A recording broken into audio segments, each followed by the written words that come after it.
The phone buzzed against my thigh, a message from Ben. I almost ignored it, focused on folding Charlie's superhero shirts into neat squares, but something made me look. Maybe it was the late hour, or the fact that Ben was supposedly in a meeting. Can't wait to taste you again. Last night was incredible. Delete this. My hands went numb. The message blinked at me, cruel and clear on the screen. The contact name above it read, Laura M. Ben had sent it to me by mistake. Laura, our next-door neighbor, the woman who borrowed cups of sugar and watched Charlie when I had dental appointments. I sat down hard on Charlie's bed, his Batman comforter crinkling under my weight. The laundry basket toppled, spilling clean clothes across the floor. My mind raced through 1,000 tiny moments, the lingering conversations over the fence, the way they laughed too long at each other's jokes at neighborhood barbecues, the late meetings that had become more frequent. Mom? Charlie's voice came from the doorway. Are you okay? I looked up at my 10-year-old son, his face pinched with concern. He was so much like his father. Same dark eyes, same worried furrow between his brows. The similarity made my stomach turn. Just tired, honey. Why aren't you doing your homework? I finished. Dad's home early. He's in the kitchen. The phone felt like it was burning through my pocket. I stood up, smoothing my hands down my jeans. Go play your video game for a bit. I need to talk to Dad. Ben was at the counter, loosening his tie, scrolling through his phone with a slight frown.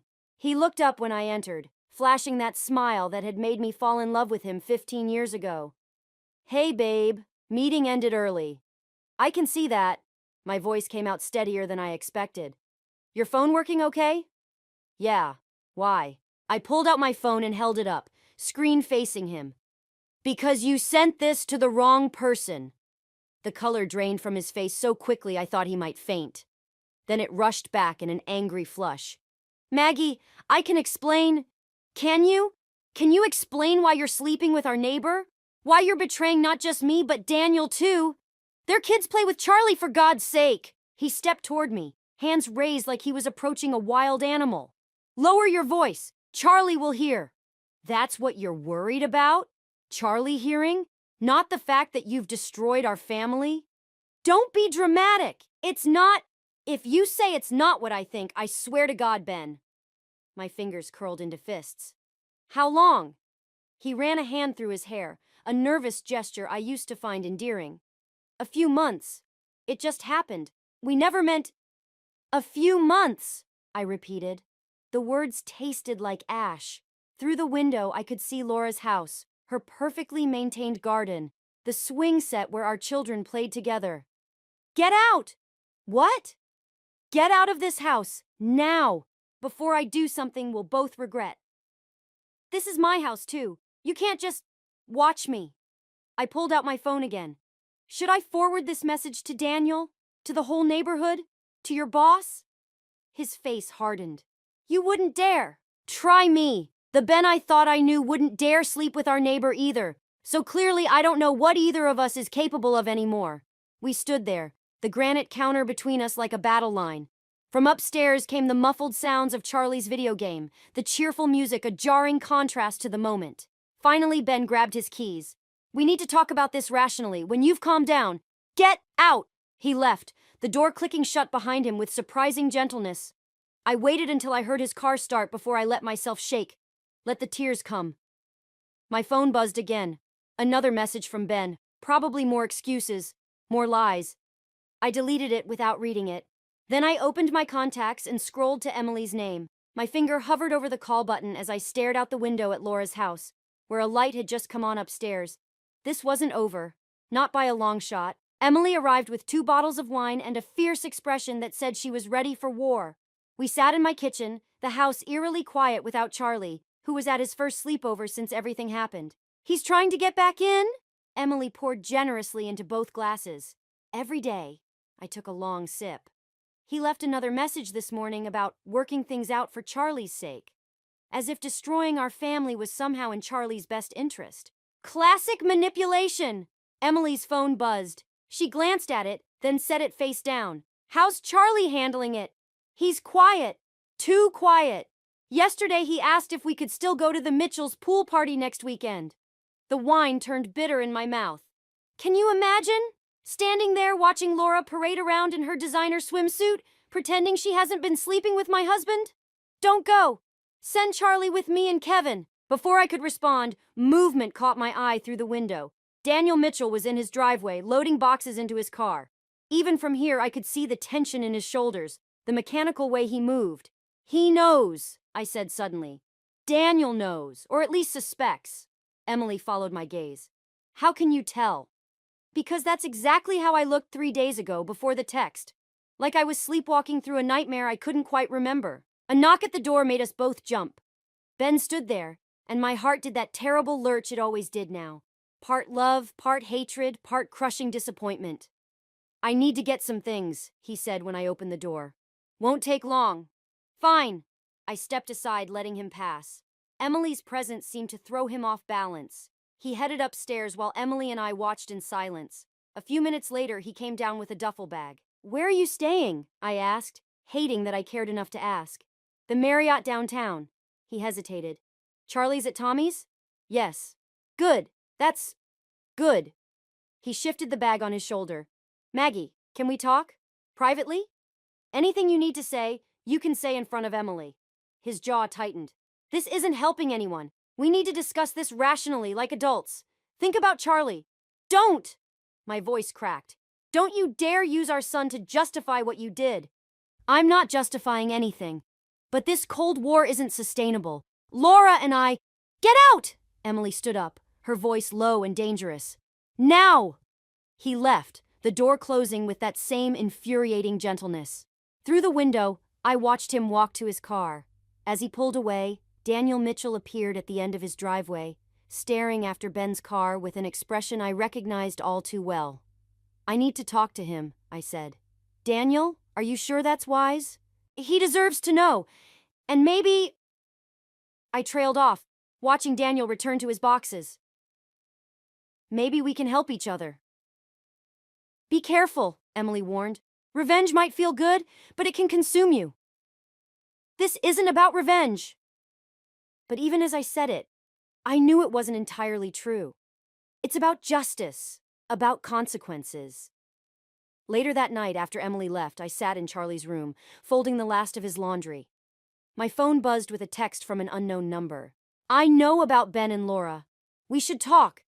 Daniel. I stared at the message for a long time, thinking about consequences and justice and the thin line between the two. Through the window, I could see Laura's silhouette moving behind their bedroom curtains, probably getting ready for bed, probably thinking she was safe in her perfect little world.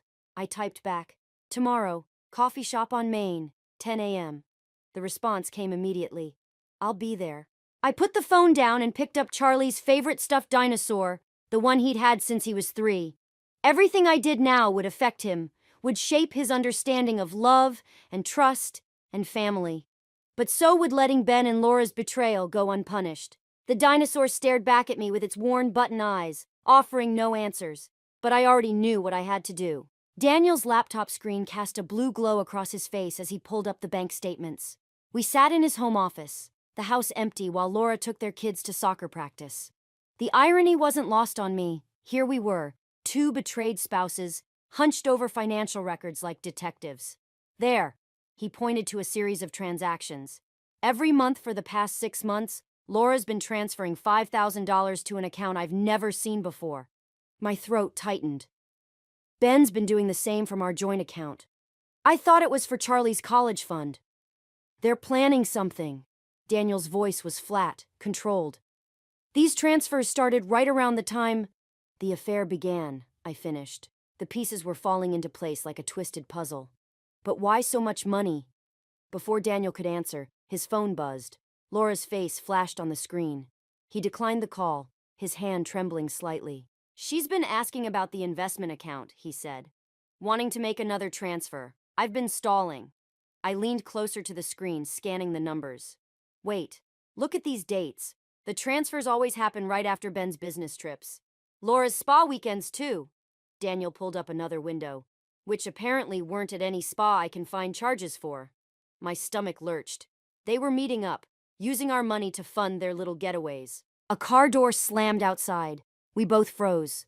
Through the window, I saw Ben's Mercedes pulling into my driveway next door. He got out, carrying a gift bag with bright tissue paper sprouting from the top.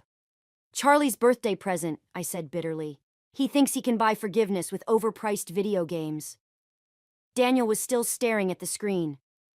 There's something else, an email chain I recovered from Laura's deleted folder.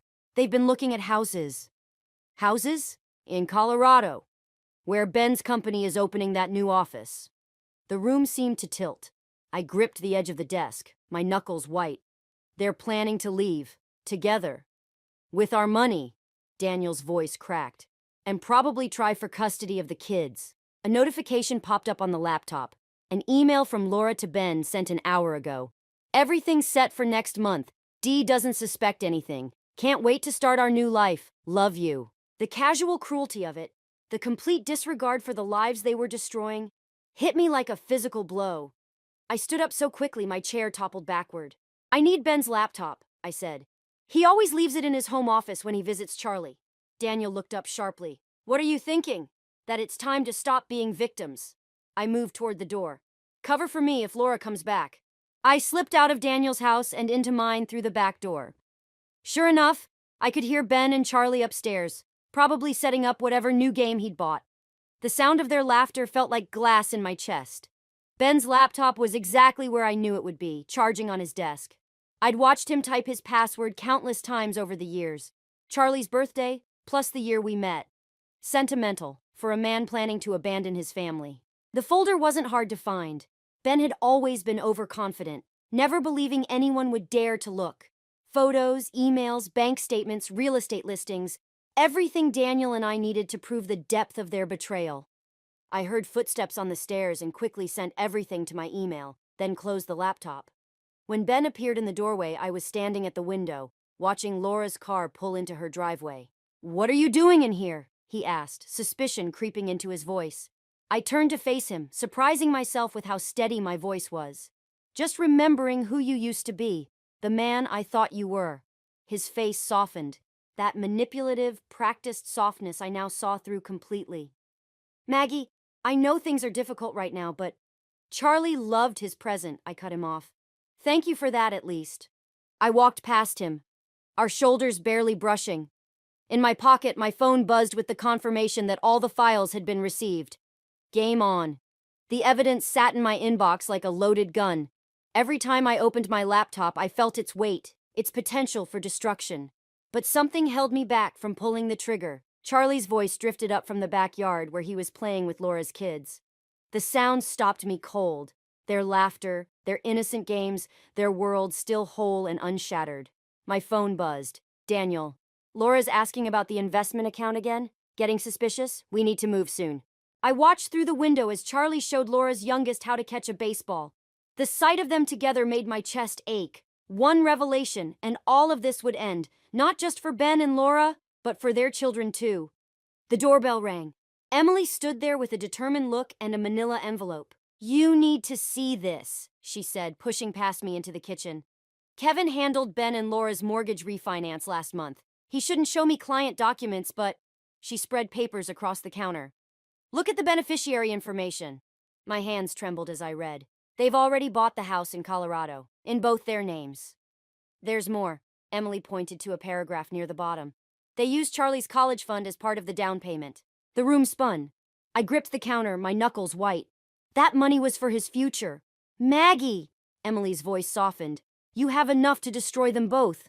Why are you waiting? Before I could answer, Charlie burst through the back door, face flushed with excitement. Mom, can Jake and Sarah come over tomorrow? Their mom said it's okay if you say yes. I looked at my son, really looked at him. He was smiling, but there was something careful in his eyes, like he was watching for cracks in my expression. We'll see, honey. Why don't you go get cleaned up for dinner? After he left, Emily gathered the papers.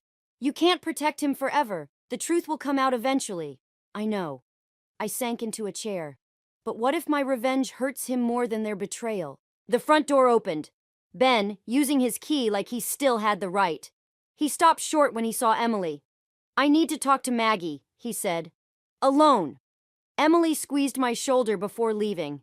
Ben took her seat, looking more disheveled than usual. The transfer to Colorado is happening sooner than expected. Next week. He wouldn't meet my eyes. I want Charlie to come with me. The calm in my voice surprised me. You want to take our son away from his school, his friends, his home? He'll adjust. Kids are resilient. Like he'll adjust to you living with Laura? To watching you destroy 2 families? His head snapped up. What are you talking about? I pulled out my phone, opened the folder of evidence. Should we start with the house you bought together? Or the money you stole from Charlie's future? The color drained from his face.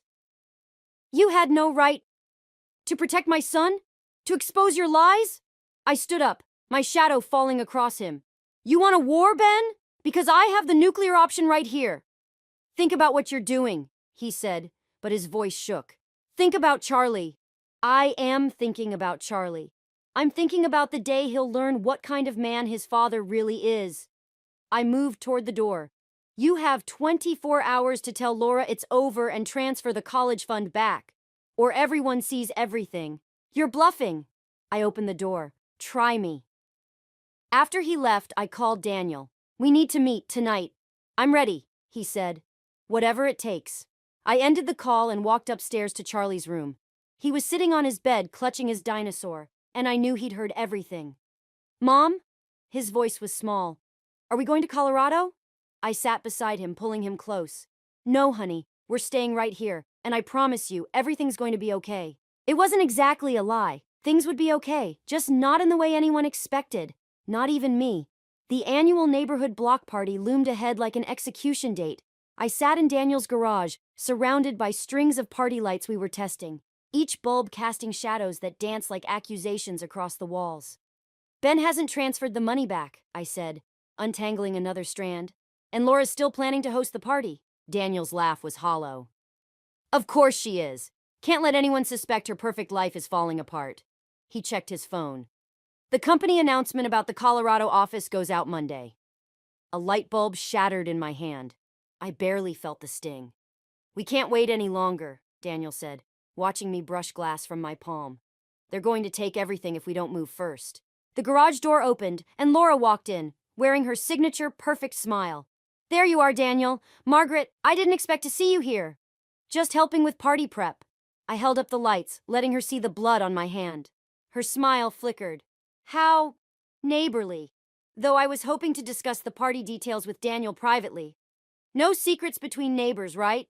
The words tasted like poison. Laura's phone chimed. She glanced at it, and for a split second her mask slipped.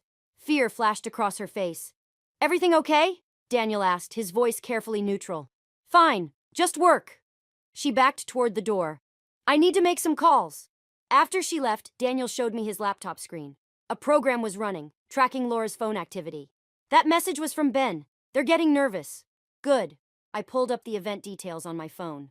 The block party's always the same. Laura makes her speech thanking everyone for being such wonderful neighbors. This year she'll have a different kind of audience participation. You're sure about this? Once we start... They're planning to announce their relationship at the office on Monday, I cut in. Present it as a fresh start. 2 people who found love and handled things responsibly. They'll paint us as the bitter exes who couldn't let go. A car door slammed next door. Through the window I saw Ben entering our house. My house. Probably for another attempt at manipulating Charlie. Did you see the latest transfer? Daniel pulled up the bank records. They're moving more money, faster now. My phone buzzed with a text from Charlie. Dad says we're having a family meeting tonight. Do I have to go? Another message followed from Ben. We need to discuss Charlie's future, all of us. Bring Laura's mortgage paperwork if you want to talk about that too. The threat was clear. They were done waiting. The party's tomorrow, I said, standing up. Time to give them the audience they deserve. I walked home, each step feeling heavier than the last. Through the kitchen window, I could see Ben sitting with Charlie at the dinner table, probably spinning more lies about our happy future in Colorado. Emily's words echoed in my head. You can't protect him forever. My phone buzzed again, Daniel sending the final piece of evidence we'd uncovered. An email chain between Ben and Laura discussing how to handle the unfortunate necessity of separating their children from their unstable parents. They weren't just planning to take our money and our dignity. They were going to take our children. I opened the door, watching Ben's face shift from fatherly concern to calculated wariness. Charlie looked between us, clutching his dinosaur like a shield. Perfect timing, Ben said. We were just discussing. Charlie, go upstairs, please. But Dad said, now, honey. After Charlie left, Ben's smile turned cold. You're only making this harder on everyone. I pulled out my phone, showing him the email chain. Unstable parents? You're proving my point right now. He stood up, towering over me. Think carefully about your next move, Maggie. Some bells can't be unrung. I met his gaze, feeling oddly calm. Funny, I was about to say the same thing to you. Tomorrow, at the block party, everyone would know exactly who Ben and Laura really were. The thought should have brought satisfaction, but all I felt was a deep, hollow certainty. There would be no winners here, only survivors. The block party hummed with forced cheerfulness, strings of lights casting shadows across fake smiles and whispered conversations. I stood near the dessert table, watching Laura work the crowd like a politician, Ben hovering nearby with his practiced charm.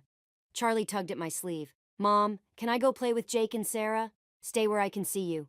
My voice sounded distant, even to myself. Emily appeared at my elbow, gripping a wine glass too tightly. Daniel's ready? Are you sure about this? Before I could answer, Laura clinked her glass, gathering everyone's attention. Thank you all for coming to our annual neighborhood celebration. I felt the USB drive in my pocket like a burning coal.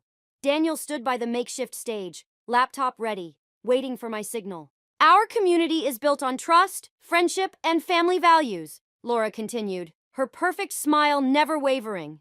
Now, I whispered into my phone. The projector screen behind Laura flickered to life. Her voice faltered as emails, bank statements, and photos began scrolling across it. The crowd's murmur shifted from confusion to shock. What is this? Laura's voice cracked. The truth. I stepped forward, my heart pounding.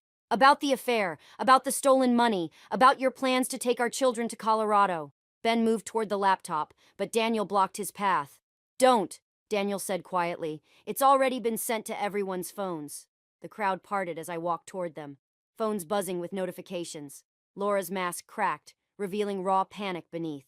You're making a scene, Ben hissed. Think about Charlie. I am thinking about Charlie. I turned to face our neighbors. They've been stealing from our children's futures to fund their affair. The proof is in your inboxes. Laura laughed, high and brittle. This is ridiculous. Daniel, tell them. Tell them what? Daniel's voice was ice. About the house you bought? The money you've been moving? The whispers grew louder. I saw recognition dawn on faces as they read their phones, followed by disgust, judgment, shock. Then Charlie's voice cut through the chaos. Dad? He stood at the edge of the crowd, clutching his dinosaur, staring at the screen where a particularly intimate email was displayed. Charlie, wait! Ben reached for him, but Charlie backed away. You said we were moving for your job. Charlie's voice trembled. You said Mom was being difficult. You lied. The moment fractured. Charlie turned and ran. Ben moved to follow, but I blocked his path. Haven't you done enough? Laura grabbed my arm. You've ruined everything. No, I said, shaking her off. You did that yourselves. But as I turned to follow Charlie, Ben's voice stopped me cold. I've already filed for emergency custody, claiming emotional instability. This little stunt proves my point. The ground seemed to tilt beneath my feet.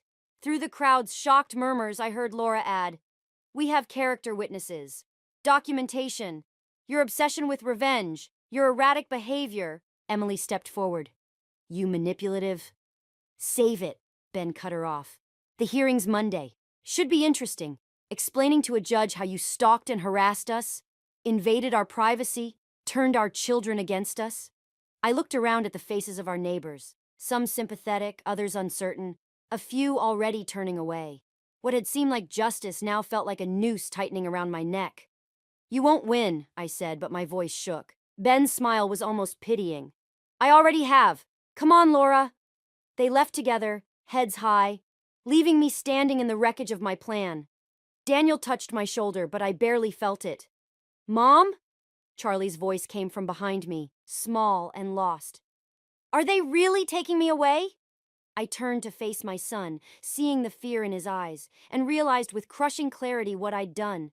In my quest for justice, I'd given them exactly what they needed to destroy me. The party lights flickered overhead, casting alternating light and shadow across the scattered remains of my revenge, while somewhere in the distance, thunder rolled, a warning too late to heed. The courthouse hallway stretched before me like a gauntlet. Ben and Laura stood at the far end, heads bent together in conversation. Emily squeezed my hand before taking her seat on the witness bench. Ready? Daniel appeared beside me, holding a manila envelope. I nodded, watching Charlie through the window as he sat in the waiting area with Emily's husband, Kevin. My son hadn't spoken much since the block party, but his silence said everything. Mrs. Davis? My lawyer approached, frowning at her phone. There's been a development. Laura Mitchell wants to speak with you, alone. Ben's head snapped up at Laura's approach, his face darkening. Laura, don't... Enough, Ben! Her perfect mask had cracked, revealing something raw underneath. She gestured to an empty conference room. Inside, Laura paced like a caged animal. I'm pregnant. The words hit like a physical blow. Is it Ben's? Yes, she laughed, brittle and sharp. Found out yesterday. Convenient timing, right? Another weapon for the custody hearing. Why are you telling me this? Because I saw Charlie's face at the party. She stopped pacing. I saw what we did to him. What we're still doing. Before I could respond, the door opened. Ben stood there, fury radiating off him in waves. Whatever you're thinking, don't, he warned Laura. I found something else yesterday, too. Laura pulled out her phone, hands shaking. While packing for Colorado. Tell her about the offshore accounts, Ben. The ones you've been moving company money into. The color drained from Ben's face. You're lying. Am I? She turned to me. He's been embezzling for years. The house, the affair, it was all funded with stolen money. I have proof. Shut up! Ben grabbed for the phone, but Daniel appeared in the doorway, blocking his exit. The company's already investigating, Daniel said quietly. Anonymous tip. Ben's facade crumbled. In that moment, I saw him clearly. Not the charming man I'd married, but a cornered animal, desperate and dangerous. You really want to do this? He turned to me. Fine. Let's tell the judge everything. How you hacked my computer. How you and Daniel conspired. Tell them. Charlie's voice came from behind Daniel. He stood there, clutching his dinosaur, eyes bright with tears and determination. I'll tell them too. About the lies. About Colorado. About everything. Charlie, go back outside, Ben ordered. No! Charlie stepped into the room. I heard you and Laura talking last week. About the money. About making Mom look crazy so you could take me away. Laura pressed her phone into my hand. Everything's here. The accounts, the transfers, the emails, planning it all. I'm done protecting him. You'll lose everything, Ben hissed at her. I already have. She rested a hand on her stomach. But I won't let you destroy anyone else. The bailiff appeared in the doorway. Judge is ready. I looked at the phone in my hand, then at Charlie's determined face, and finally at Ben, the man who'd thought he could take everything from me. The hearing's canceled, I said. We're going to the police instead, right now. You can't. Watch me. I turned to my lawyer. Call the district attorney and the SEC. Ben lunged for the phone, but Daniel caught him. In the struggle, Charlie's dinosaur fell, splitting open along a seam. Papers spilled out. Documents Charlie had been secretly collecting, overheard conversations he'd written down, dates and times of suspicious calls. My son had been building his own case all along. Ben sagged in Daniel's grip, seeing the evidence of his son's quiet rebellion. Laura was already talking to the bailiff, confessing everything. I knelt beside Charlie, gathering his scattered notes. Why didn't you tell me? You were protecting me, he said simply. I wanted to protect you, too.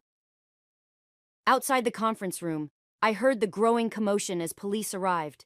Ben's carefully constructed world was crumbling, but Charlie's hand was warm in mine, anchoring me to what really mattered. Sometimes the best revenge isn't about destroying your enemies. It's about protecting what they never truly valued in the first place. The moving boxes made our living room look smaller. Charlie sat cross-legged on the floor, carefully wrapping his dinosaur collection in newspaper. Through the window, I could see Daniel loading his own moving truck, heading for a fresh start on the other side of town. Found something, Charlie said, pulling a crumpled paper from inside his favorite T-Rex. Another one of his secret notes, dated from before everything fell apart. I sat beside him, smoothing out the page. His childish handwriting documented a conversation between Ben and Laura about their Colorado dreams, followed by a simple question. Why isn't Mom enough? I don't need this anymore, Charlie said, balling up the paper. We're okay now, right?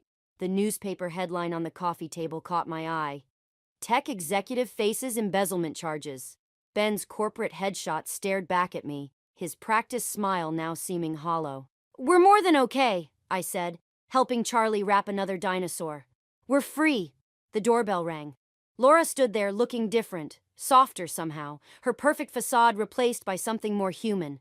Her pregnancy was starting to show. The company's releasing the recovered funds, she said, holding out an envelope. Your portion of what Ben stole. Daniel has his too. I took the envelope without opening it. How are you doing? Taking it day by day. She touched her stomach. The baby deserves better than a prison visiting room, but she'll know the truth when she's old enough. No more perfect lies. Charlie appeared in the doorway. Is it a girl? Laura nodded, tears threatening. Would you like to be her honorary big brother? Help her understand things someday? Maybe, Charlie said, considering. If Mom says it's okay. The simple trust in his voice made my throat tight. After everything, he still looked to me for guidance, for protection. We'll see, I said. One day at a time. After Laura left, I found Charlie in his room, placing his last dinosaur in a box. The empty house next door cast long shadows across his wall. Mom? He held out a sealed envelope. I wrote this during the court stuff, when I was scared about everything. Inside was a letter, written in his careful school penmanship. Dear Mom, I know you think you have to be strong all the time, but I saw you crying when you thought I was asleep. It's okay. You taught me that being strong means telling the truth, even when it hurts. You're the strongest person I know. Love, Charlie. I didn't give it to you then, he said, but I want you to have it now. I pulled him close, breathing in the familiar scent of his hair. Outside, a moving truck engine started, Daniel beginning his own journey toward healing. Emily's car pulled into our driveway, right where Ben's Mercedes used to park. She'd been helping us pack, preparing for our move to the smaller house across town. Not running away, just starting fresh. Ready for pizza? She called through the window. Kevin's bringing Charlie's favorite, Charlie brightened. Can we eat it picnic style, since all the furniture's packed? Perfect idea. As Charlie ran downstairs, I looked around his half-packed room. The dinosaur collection was safely boxed, but one remained on his windowsill. The T-Rex with the split seam, the one that had carried his secret evidence. He'd repaired it carefully, the stitches small and precise. Like the dinosaur, we weren't broken anymore. Changed, scarred maybe, but stronger where we'd been mended. I picked up another box, feeling its weight. Not just possessions, but memories. Lessons learned, truths finally spoken. Below, Charlie's laughter mixed with Emily's voice, the sound of our chosen family coming together. Some would call it karma, how everything turned out. But standing there, surrounded by the pieces of our new life waiting to be unpacked, I realized it was something simpler. It was justice, yes. But more than that, it was freedom. The freedom to be imperfect, to be honest, to be ourselves. And that was better than any revenge could ever be. The memorial garden had become my sanctuary over the past 7 years. Every Saturday morning, I'd tend to the roses Evie loved so much, their pink blooms a reminder of her favorite color. The routine helped, even if the pain never really went away. I was pruning the last bush when movement at the garden gate caught my eye. A girl, no, a young woman, stood there, her hand resting on the iron latch. Something about her posture made my scissors slip, nicking my thumb. Mom, the voice hit me like a physical blow. I knew that voice, even though it had deepened with age. My legs gave out, and I sank to my knees in the damp soil. This isn't possible, I whispered, but she was already rushing toward me, her arms wrapping around my shoulders. She smelled of unfamiliar shampoo and something else. Fear, maybe.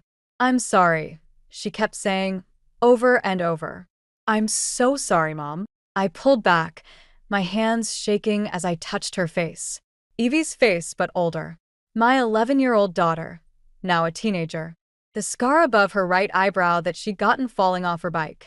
The slight dimple in her left cheek. Details no stranger could know or fake. How? The word came out raw. We buried you. There was a funeral. Your father. Dad lied. Her voice hardened on the word. He arranged everything. The car accident, the closed casket, all of it. The world tilted sideways. I gripped her shoulders, afraid she might disappear if I let go. Where have you been? Switzerland, mostly. At a boarding school. She glanced over her shoulder at the house. Is he here? No. Business trip to Chicago. The words tasted bitter now. How many of those trips had been lies? Good. Evie helped me to my feet. We don't have much time. I needed you to know the truth, but I can't stay long. He doesn't know I'm here. You're not leaving. The words came out fierce, maternal. You're my daughter. Mom, please. It's complicated. There are things you don't know about Dad, about why he did this. I thought about the past 7 years. The grief counseling. The support groups. Jasper holding me through countless nights of tears, all while knowing our daughter was alive. Then tell me, I said, leading her toward the house. Tell me everything. She hesitated at the back door. He'll know I was here. Let him. Something cold and sharp was crystallizing in my chest. You're home now. That's all that matters. You don't understand. Dad, She stopped, her eyes fixing on something behind me. I turned to see Jasper's car pulling into the driveway, 2 days early from his supposed business trip. Evie's hand tightened on mine. He's with her, she whispered. Through the windshield, I could see a woman in the passenger seat, elegant, younger than me, her hand resting casually on my husband's arm. Go upstairs, I told Evie. Use the back stairs. Your old room is exactly as you left it. She squeezed my hand once more before slipping away. I watched her disappear up the stairs, then turned back to the window. Jasper was helping the woman out of the car, his hand lingering at her waist. 7 years of grief crashed against this new reality, transforming into something darker. My daughter was alive. My husband was a liar. And now I knew exactly what I had to do. I watched Jasper guide his companion through our front door, my hand steady as I filled the kettle. Years of muscle memory took over while my mind raced. The woman's perfume, something expensive and floral, drifted through the kitchen before they did. Lila. Jasper's voice carried that familiar warmth, the same tone he'd used to comfort me through countless nights of grieving. I thought you'd be at your garden club today. I turned, forcing a smile. The meeting was canceled. My eyes shifted to the woman beside him. She wore my daughter's death like jewelry, a designer bag bought with insurance money. Expensive highlights probably paid for with grief-fueled promotions. This is Bianca, Jasper said, his hand hovering at her lower back. She's a potential investor for the new development project. Bianca extended her hand. Jasper's told me so much about you. I wondered if he'd told her how he'd helped me through the funeral of our very much alive daughter. Has he? The kettle whistled, saving me from saying more. I thought we could discuss the project over lunch, Jasper said, loosening his tie. Bianca has some fascinating ideas about. A floorboard creaked upstairs. Jasper's head snapped toward the sound, a flash of something, fear, crossing his face. Probably just the house settling, I said quickly. It's been doing that lately. Would anyone like tea? Actually, Bianca glanced at her watch. I should get going. We can reschedule the discussion. Jasper's jaw tightened. I'll walk you out. I watched through the window as they spoke by her car, their bodies angled too closely for mere business associates. When Jasper returned, his smile had hardened. Want to tell me what that was about? He asked, closing the door behind him. What was about? The attitude. The cold shoulder to Bianca. He moved to the liquor cabinet, pouring himself a scotch. At 2 p.m. I thought you were in Chicago until Thursday. Plans changed. He took a long sip. You're avoiding the question. And you're avoiding mine. I stepped closer, studying his face, the face I'd trusted for 20 years. How long have you been sleeping with her? The glass froze halfway to his lips. That's ridiculous. She's a business associate. Don't. My voice cracked. Don't lie to me. Not after. I caught myself, remembering Evie upstairs. After what? His eyes narrowed. What's really going on, Lila? Another creak from upstairs. Jasper set his glass down, moving toward the stairs. I grabbed his arm. "We need to talk about the memorial garden," I said quickly. "I'm thinking of changing it. Moving on." He stilled. "You've never wanted to change it before. Maybe it's time." I met his gaze. Maybe it's time for a lot of things to change. Something shifted in his expression. A calculation, a reassessment. He'd always been good at reading people, at manipulating situations to his advantage. I could almost see him adjusting his strategy. "Of course," he said softly, taking my hand. "Whatever you need. You know I've only ever wanted what's best for you. For us." I fought the urge to pull away, to scream the truth in his face. Instead, I squeezed his hand and smiled. "I know. I've always known that." He kissed my forehead, and I wondered how many times he'd used tenderness as a weapon. "I have some calls to make. We'll talk more at dinner?" I nodded, watching him disappear into his home office. Only then did I allow my hands to shake, pressing them flat against the kitchen counter. Upstairs, my daughter was alive. Downstairs, my husband was a stranger. And somewhere between these two truths, I had to find a way to protect one while destroying the other. Following Jasper had become disturbingly easy. After 20 years of marriage, I knew his patterns, his habits, the little lies he told without thinking. Today's was about a lunch meeting downtown. I watched from my car as he pulled into the parking lot of the Riverside Hotel, not a restaurant in sight. My phone buzzed. A text from Evie. "Be careful. He checks everything." I'd left her at home with strict instructions to stay in the guest room, away from windows. The past 3 days of secret conversations and hushed planning had aged me a decade, but they'd also hardened my resolve. Jasper emerged from the hotel 40 minutes later, Bianca on his arm. They paused by her car, and I snapped several photos with my phone, my hands steady despite the rage building in my chest. Then something unexpected happened. They argued. Bianca gestured frantically while Jasper grabbed her arm, his face twisted in an expression I'd never seen before. I slipped out of my car, moving closer under the pretense of checking my phone. Their voices carried across the parking lot. "You promised this would be over by now," Bianca hissed. "The money is complicated," Jasper cut in. "These things take time. The trust fund." "The trust fund that supposedly died with your daughter?" My breath caught. Evie's trust fund, the one her grandfather had set up, the one that would have matured on her 18th birthday, the one that disappeared after her death. "Lower your voice," Jasper growled. "Everything's under control." Like Switzerland was under control? Bianca yanked her arm free. "She's not staying there forever, Jasper. What happens when?" "When what?" They both turned. I stood there, phone visible in my hand. No point in hiding anymore. Bianca's face drained of color, but Jasper's smoothed into that familiar, reassuring smile. "Lila," he said softly, "this isn't what it looks like." "Really?" I held up my phone. "Because it looks like you're discussing my daughter's trust fund with your mistress." Bianca's eyes darted between us. "I should go." "Stay." My voice was ice. "I think we all need to have a conversation about Switzerland." "She's delusional," Jasper said quickly to Bianca. "Still grieving. You know how she gets about Evie." "Funny you should mention Evie." I took a step closer. "How is the boarding school?" "Expensive, I imagine. Especially with all those international fees."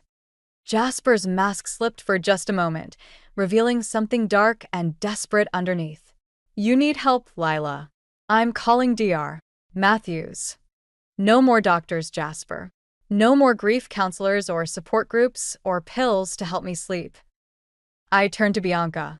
"Did he tell you how he held me through night after night of nightmares? How he wiped my tears while our daughter was alive and alone in another country?" "I didn't," Bianca started, but Jasper cut her off. "That's enough." He reached for my arm, but I stepped back. "The trust fund," I pressed. "How much was it worth?" "Enough to start your development company. Enough to buy her silence." I nodded toward Bianca. "You don't understand," he said, his voice dropping to that soothing tone he'd used so often during my grieving. "Everything I did was for us, for our future." No. The word came out sharp enough to make them both flinch. Everything you did was for you. But that ends now. I turned to leave, but Jasper's next words froze me in place. If you think you can prove any of this, you're wrong. And if you try, you'll never see her again. I looked back at him, really looked at the man I'd loved for 2 decades. That sounds like a threat. It's a promise. His smile was gentle, reasonable, terrifying. Think carefully about your next move, Lila. Some games are too dangerous to play. I walked away, my heart pounding but my step steady. He was right about one thing. This was a dangerous game. But he'd forgotten who he was playing against. A mother who'd already lost her child once. I had nothing left to lose, and everything to reclaim. The safe in Jasper's office had always been there, innocuous behind his collection of legal texts. I'd never questioned it before. Every lawyer had confidential documents to protect. But now, watching Evie pick the lock with practiced hands, I wondered how many other things I'd chosen not to see. Dad always used the same combinations, she said, fingers moving with surprising precision. Birthdays, anniversaries. He's not as clever as he thinks. The safe clicked open, revealing stacks of papers and a USB drive. My hands trembled as I reached for them, but Evie caught my wrist. Wait. She pulled out her phone, photographing everything exactly as it was placed. He'll know if anything's disturbed. I nodded, pride and heartache warring in my chest. When had my daughter learned to be so careful? What else had she learned while I thought she was dead? The documents told a story in cold, legal language. Transfer of funds. Offshore accounts. A private school in Switzerland with tuition payments traced back to shell companies. And something else. Property deeds in Bianca's name, purchased with money that disappeared from Evie's trust fund. He's been planning this for years, I whispered. The front door slammed downstairs. Evie froze, her eyes wide with a fear I never wanted to see again. Quick, I breathed, helping her return everything exactly as we'd found it. The safe closed with a soft click just as footsteps approached the office. Hide, I mouthed, gesturing to the closet. She slipped inside as Jasper appeared in the doorway. What are you doing in here? His tone was light, but his eyes weren't. Looking for aspirin. I forced a smile. Headache. In my office?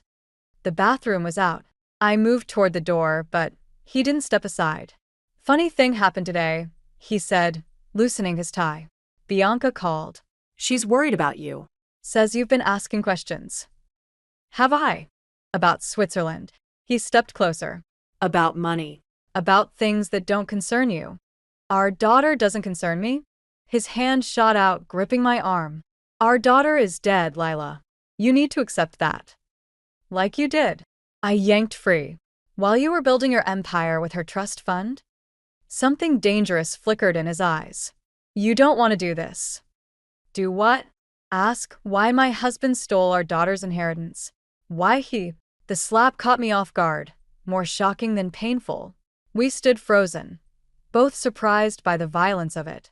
From the closet came the faintest gasp. Jasper's head snapped toward the sound. What was that? Nothing. I stepped into his line of sight. Just the house settling. It does that, remember? He studied me for a long moment, then smiled.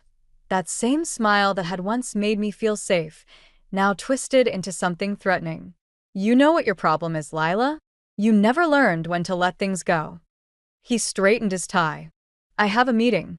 We'll discuss this later. After he left, Evie emerged from the closet, tears streaming down her face. I'm so sorry, Mom. This is all my fault. No. I pulled her close, feeling her shake. None of this is your fault. But we need to move faster now. He knows something's wrong. What are we going to do? I touched my cheek where he'd struck me, feeling a strange calm settle over me. We're going to talk to Bianca. But she's working with him. Maybe. I thought about the argument I'd witnessed, the fear in Bianca's eyes. Or maybe she's just another piece in his game. Either way, she's the key to proving what he did. And if she won't help, I looked at my daughter. So grown up, so scarred by the man who should have protected her. Then we'll find another way. He's not taking you from me again. The bruise forming on my cheek felt like a promise. Jasper had shown his true face today, and in doing so, he'd given me exactly what I needed, proof that he was capable of violence. Now I just had to make sure he never had the chance to use it again. Bianca's apartment was exactly what I expected: modern, expensive, cold. She opened the door with a glass of wine already in hand, unsurprised to see me. I wondered when you'd show up. She stepped aside, revealing a view of the city through floor-to-ceiling windows. He's not here. I know. Board meeting until 7. I entered, noting the packed suitcase by the door. Going somewhere? Depends on how this conversation goes. She took a long sip. You brought proof. I pulled out my phone, showing her the photos from Jasper's safe. Her hand trembled slightly as she swiped through them. The property deeds, she said softly. He promised those were mine. Like he promised to leave his grieving wife. The words came out sharper than intended. You don't understand. She set down her wine. I was supposed to be gone by now. New identity, new life. That was the deal. What deal? A key turned in the lock.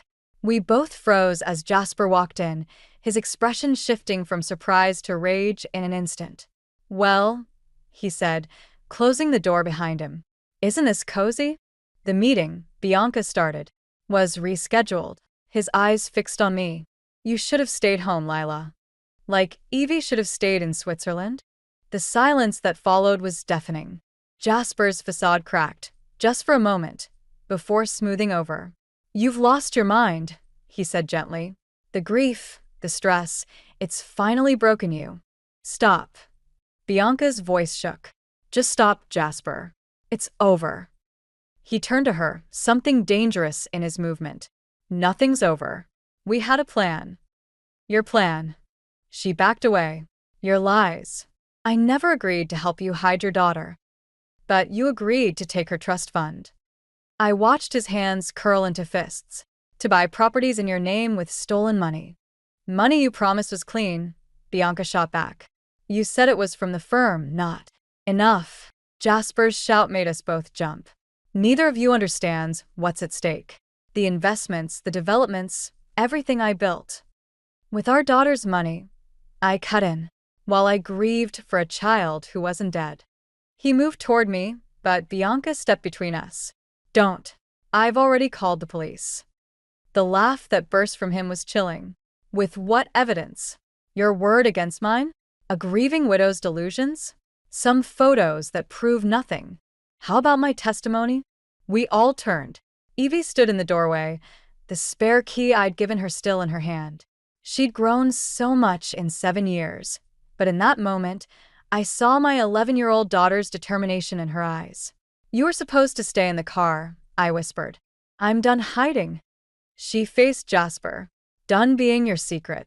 Something shifted in Jasper's expression, fear, maybe, or recognition of what he'd lost. He reached for his phone. One call, he said, and certain people in Switzerland will make sure none of this matters. Already handled. Evie's voice was steady. The school's records, the fake passport, the bank transfers, I documented everything before I left. It's all with a lawyer now. If anything happens to me or Mom, it goes public. Jasper lunged forward, but Bianca grabbed his arm. In the struggle, her wine glass shattered on the floor, red spreading like blood across the white carpet. It's over, I said, pulling Evie close. The police are coming. The evidence is out. You've lost. He straightened his jacket, that familiar calm settling over him again. Have I? The smile he gave us made my blood run cold. Even now, backed into a corner, he looked like a man with one more card to play. Sirens wailed in the distance, growing closer. Whatever happened next would change everything, but looking at Evie, feeling her strength beside me, I knew we were ready. The truth was finally coming to light, and not even Jasper could stop it now. Could he? The police sirens grew louder, but Jasper's smile only widened. He reached into his jacket, pulling out a thick envelope. You really should have checked the safe more carefully, Lila. He tossed it onto Bianca's glass coffee table. There's always a backup plan. My hands shook as I opened it. Inside were photos, dozens of them. Evie at her Swiss boarding school, Me following Jasper to the hotel, Bianca's apartment building. All time-stamped, all recent. You knew, I whispered. You've known everything. Of course I knew. Did you think I wouldn't have people watching my own daughter? He loosened his tie. The real question is, who's been watching you? The apartment door burst open. Two men in suits entered, neither police. One nodded to Jasper while the other moved toward Evie. No. I stepped between them, but Jasper caught my arm. It's over, Lila. Evie's going back to Switzerland, where she'll be safe from your delusions. His grip tightened. The police will find a distraught woman who couldn't let go of her daughter's death, who dragged her husband's innocent girlfriend into dangerous fantasies. Tell them, I pleaded with Bianca. Tell them the truth. She wouldn't meet my eyes. I'm sorry. He has everything in my name. The properties, the accounts. Her voice cracked. I can't. The man reached for Evie. She backed away, but there was nowhere to go. Mom, she called out, fear cracking through her composure. Mom, please. Let her go. I struggled against Jasper's grip. She's just a child. She's my child too. His voice softened to that familiar, reasonable tone. And you're sick, Lila. You need help. The kind of help I've arranged at a private facility upstate. The second man produced papers, commitment forms. My signature forged perfectly at the bottom. You can't do this, I said, but the words sounded hollow even to me. Of course he could. He'd been planning this for years. The siren stopped outside. Real police this time, but they'd find exactly what Jasper wanted them to find. A delusional woman, a concerned husband, a frightened teenager who'd been manipulated into believing she was someone else. It's for the best, Jasper murmured, his lips close to my ear. In time, you'll understand.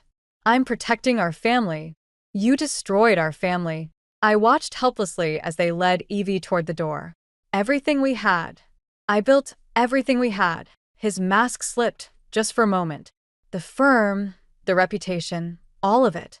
I wasn't going to let a trust fund and a teenage girl ruin it. The police knocked. Evie looked back at me, tears streaming down her face. In that moment, I saw both the teenager she'd become and the little girl I'd lost. 7 years of birthdays, scraped knees, first crushes, all stolen by the man still holding my arm. Say goodbye, Lila. Jasper's voice was gentle again, reasonable, perfect for the police about to enter. It's time to let her go. Again. The door opened. Uniforms flooded in. Questions started. Statements were taken. And through it all, I watched my daughter disappear for the second time in my life. But this time was different. This time, I knew she was alive. This time, I had nothing left to lose. As they led me toward the waiting ambulance, I caught one last glimpse of Jasper's face. He'd won and he knew it. His perfect life was safe. His secrets were secure. He didn't notice me palm Bianca's phone from the coffee table. Didn't see me slip it into my pocket as they guided me outside. Didn't realize that sometimes rock bottom is exactly where you need to be to start fighting back. The private facility's garden reminded me of my memorial roses, though these blooms were carefully manicured into submission. 3 days of observation had taught me the guards' patterns, the blind spots in the security cameras, and most importantly, the contents of Bianca's phone. I was pruning hydrangeas when Jasper arrived for his weekly visit, right on schedule. You're looking better, he said, sitting beside me on the bench. Dr. Harrison says you're making progress. I've had time to think. I kept my eyes on the flowers. About Evie, about us. You were right, I needed help. His hand covered mine, warm and familiar. I knew you'd understand eventually. I understand everything now.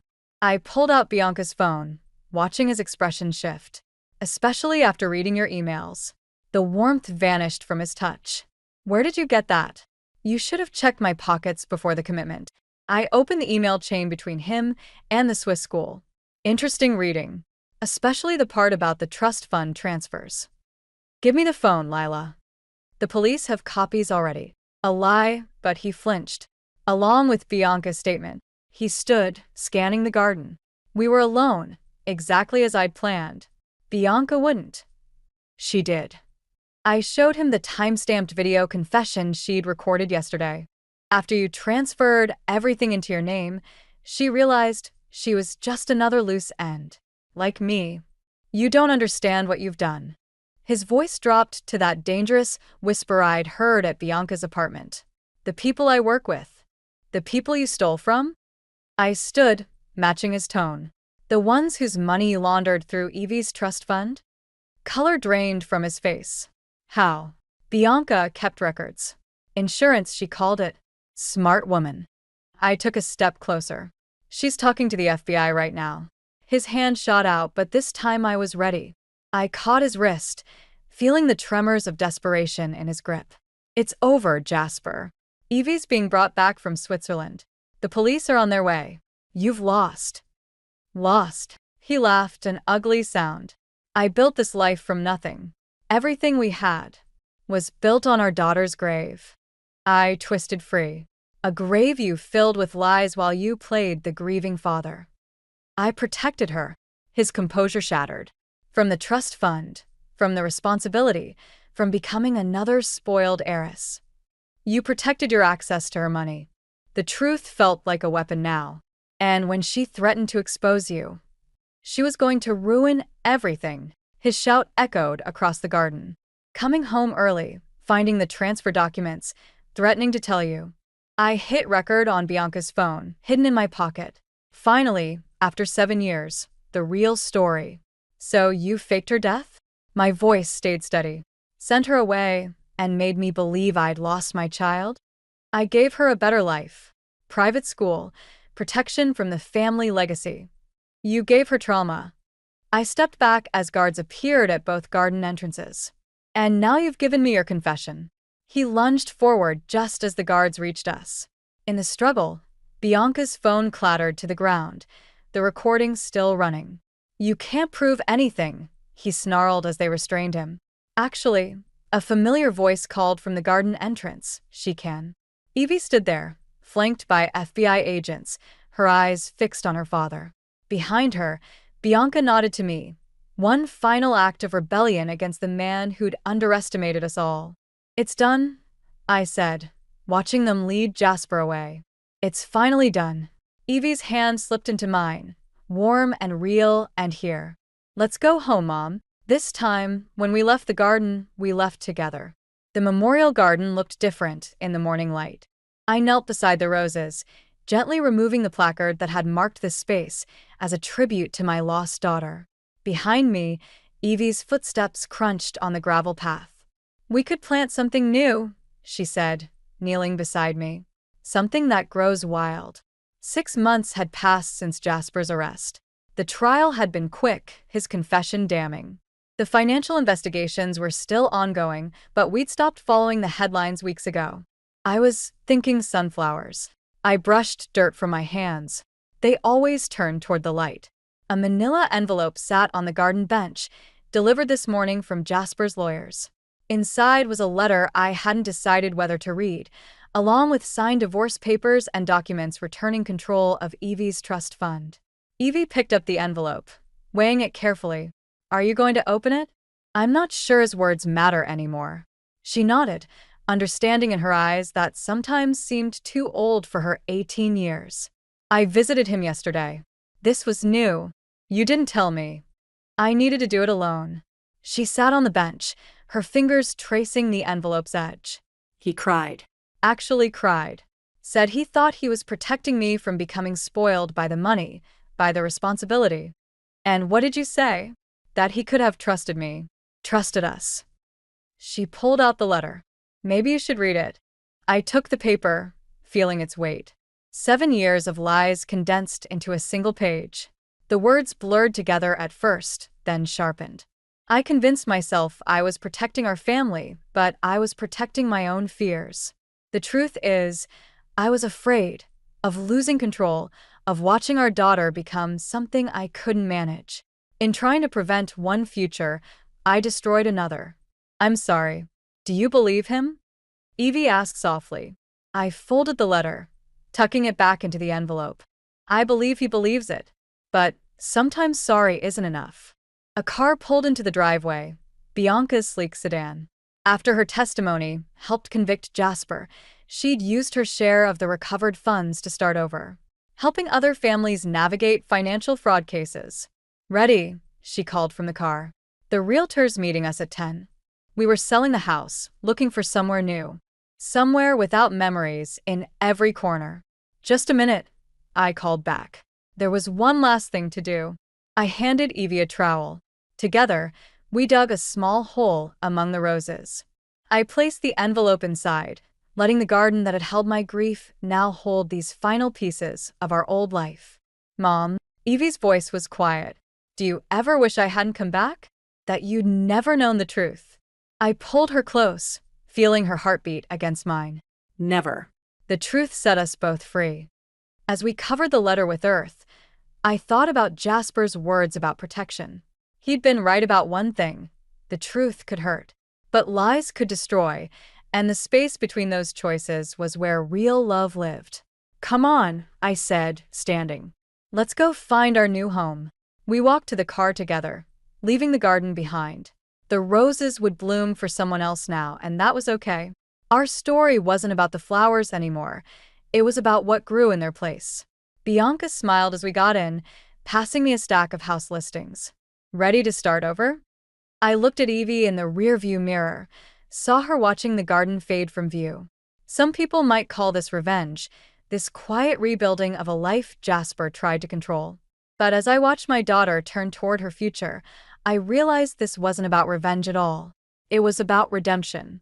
And sometimes, that's the sweetest justice of all.